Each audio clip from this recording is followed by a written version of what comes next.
Hey, so over the years, I've done quite a lot of Retopo work for my own characters and or characters on projects that we've been working on just to get them ready for animation. And it's always a bit of a painful process. This part of it I don't really mind because it's kind of like some kind of meditation. But at the same time, it is quite a process to get it through. So I've come from Maya, obviously, um, but I switched to Blender recently. And when I first switched to Blender, I used, or I tried, Retopoflow, and it was really good. But if you had dense meshes you're working on, it was slowing down a little bit. But since then, in the Humble Bundle, or not in the Humble Bundle, in the Super Hive launch bundle, they included this. So I got that, and I've been trying it again over the last, well, since last night really.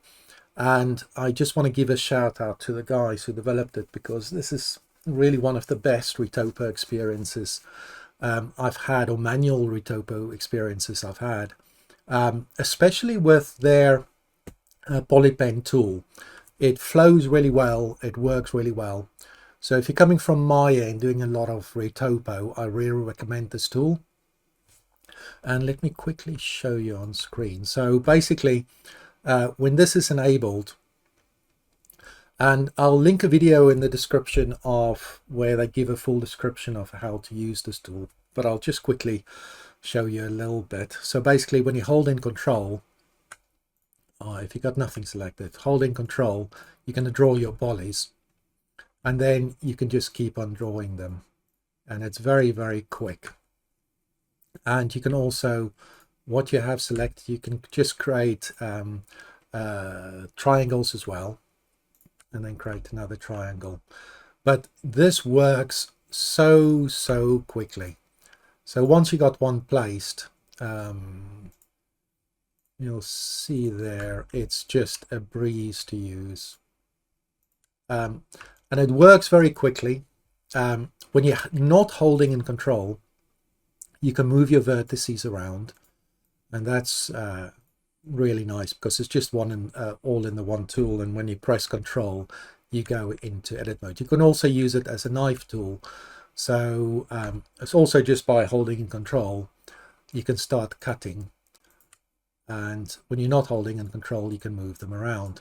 And then they got these other tools, and these are really nice. But this polypen tool, now I've been using it for a while, and once you get into it, the flow of this is far superior to anything in Maya. It's much more stable. It's easier to select your points. It works almost all the time. One thing I found that if you switch here, make sure you on vertex and on edge, and then this thing flows like a dream, and it's so quick, it's so responsive. If you've done a lot of it in Maya, you might have had these occasions where it wouldn't kind of like plant your poly that you're trying to plant, and this never happens in this. It's so quick, it's so responsive, it's so nice to work with. So Retopoflow 4, I really recommend it if you're switching from Maya to Blender and looking for a really good Retopo tool. Cool. Cheers. Bye.